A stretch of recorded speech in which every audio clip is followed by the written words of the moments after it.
Córdova was initially rejected for the role several times, but the actor who has appeared on shows like Ray Donovan and The Undoing auditioned again and again over 7 months. And he finally got the call. He screamed for joy like the soy boy that he is. All right, let's go away from this for a second. And let me bring up this. Now, brace yourselves. Take a stiff drink. Sit down. Grab onto the chair. If you have one, grab onto your waifu because she will comfort you. Now we're getting somewhere. And because now you're going to lose your erection. Forever. Because of that bitch. Now, I'm going to bring... What I would love is... Hang on. No. You don't get to talk the whole time. For her to shut up. That's what I would You don't get to talk the whole time. We're going about right here, I think it is. Yes, we're there with you, my dude. We're there with you. Okay. Mother is exactly what our industry and what this incredible piece of television needs. Everyone was cast because they were the absolute best person for the role. Hold on. But Mr. Ismael had to audition for 7 months over and over again because he kept getting rejected. Yeah. I thought everybody was the perfect role. Probably would have got it the first time if he were. We've heard this exact same thing on multiple occasions with Amazon. In every show. Every show. The best person possible for the role. And I said the same thing. I'm a broken record on this issue. Right, it's the best person who got through the spaghetti strainer. It's the best person that's getting tokenized. It's the best person that ended up in that last room after all the others have been cast aside because they didn't have the correct things on their social medias. They didn't have the correct flags. We need to look at your Instagram, your TikToks, your OnlyFans, and your Facebooks and your Twitters. And if you don't have all the right things there, you don't get in the door. Nope. And so, so the best person who made it to the end. And not even that, rejected 7 times. That just screams competence. Yeah, I mean, this is... Hang on, sneeze. Excuse me. Let it out. Yeah, that's the demons. Demons! Lord! The demons of the fat bitch. I'm going to do it.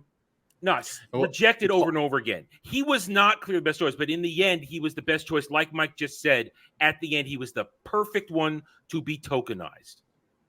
He fit their perfect checkbox. He hit every little thing because... Well, you can almost imagine somebody saying, we really need black elves. And they said, well, we don't have any. And they said, well, remember that guy that's been in here 7 times? Mm-hmm. Now, wait. Now, let's give him a call. Now, he's on the record. He's the first black elf. Mike, you've done some legwork on this. Well, he said that, and I was thinking to myself, in what context does he mean this? Because I have a show called OBG70 After Dark, and a few weeks back, we covered the Shannara Chronicles, which was a MTV adaptation of Terry Brooks novels.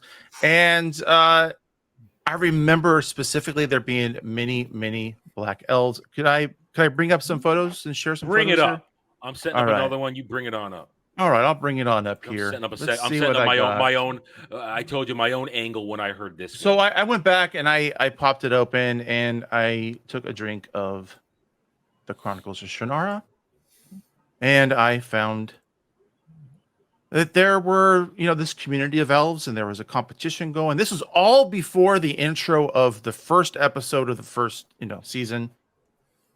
This was all about this race that they had to do to determine who was going to be able to be the chosen one or something, the top 7. But I'm looking at the background. I'm thinking, I remember all these elves of color. And I also remember that nobody cared. Yep. And the reason nobody cared is it was just like, this is how it is. Like, this is not, nobody's talking about the agendas. And nobody was tokenized. We're just casting elves. And also we're nothing, and I read Terry Brooks. I read all those books up to a point. Up until the Voyage of the Jurl Shannara, I read them all. No one set up any sort of lore that said all elves look like this. All elves look like that. Right. There was no lore says, oh, to see a black elf. Yeah, sorry, I didn't register. Unlike Tolkien, where no, he's pretty clear about what elves look like. We're not. And this one right here, this woman here, she's a main character. Yeah, Captain and of she's the Guard, awesome, right? and she's Captain great. Of the Guard, yeah, too, right? and she's great. As she should be. I mean, she like I'm just saying, she wasn't like a background character, like just doesn't get any screen time. She was a major character. I remember watching this, and my biggest complaint was that this isn't the book. That was my biggest complaint at the time. I'm like, it's barely sticking to the book. I'm not really enjoying this, although the chicks are hot. That's all I remember when I watched that show. They're all really pretty. That's true. So I don't know in context if he could have adapted it. He could have maybe changed his wording a little bit better and said say that there are no elves of color in Lord of the Rings. Then I wouldn't have at least be true. Yeah, but I wouldn't have anything to stand on here. But if he's just making a blanket statement, like in all of history, there's never been a black elf before. Well, there has been. Yeah, and nobody was upset about it. And I don't remember any conversation about it. That show right there. I took it a step further. I went in that from a different angle, different direction, but I came to the conclusion. Anybody here ever hear of Drow? The most famous Drow of all time, Drizzt Do'Urden, one of the most popular fantasy characters of all time. I personally know. I'm sorry. Well, I don't want to get kicked off or anything, but no, black. I don't. The only Dark Drow elves. I'm familiar with is the one that Raceland did burning hands on and imprinted his fingertips into the chest of the Drow, whatever that guy's name was. Drow are dark elves, and they're all black because that's how they were spawned. That's probably racist, man. But they were black. They've existed forever. I was a huge fan. I was such a huge fan that originally in my original versions, my main character, I got my DM dude, let me bother Drizzt for a year to train me to dual wield. I mean, I'm a Drizzt fanboy. I love him. So black elves have existed. Paul Wolfley for $2. Thank you, sir. Not a dwarf or elf, so how can I enjoy this show? Yes, because we all have to see ourselves. We all have to see ourselves because that's the rules that they've set up. It's so stupid. So you see this kind of stuff, and they all you got to do is break out what Mike showed you that other shows existed pre-2016, and we didn't bitch. And then you break out real nerd shit like this and show you, we've worshipped elves of color. And as Jeremy Wormy just pointed out, there's several games out there that you could play dark elves.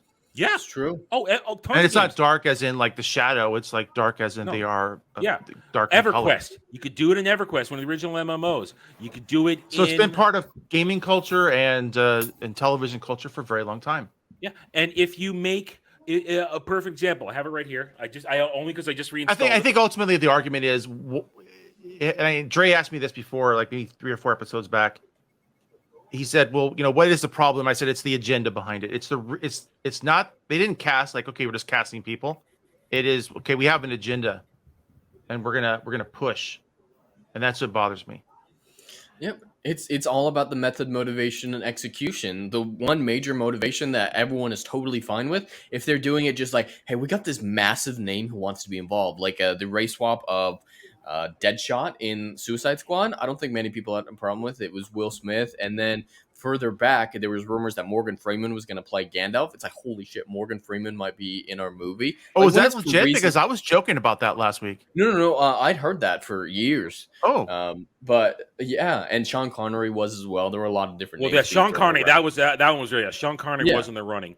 Yeah, but that would have been a whole different level of awesome. That's very different. I mean, there's Ian McKellen awesome, and then there was Sean Connery awesome. That's 2 different levels of awesome, of equal awesome. It just would have been a completely different take, and I still would have loved it because Sean Connery, one of my favorite actors. I'm not a fan of Sean Connery. How can you not be a fan of Sean Connery? Banished.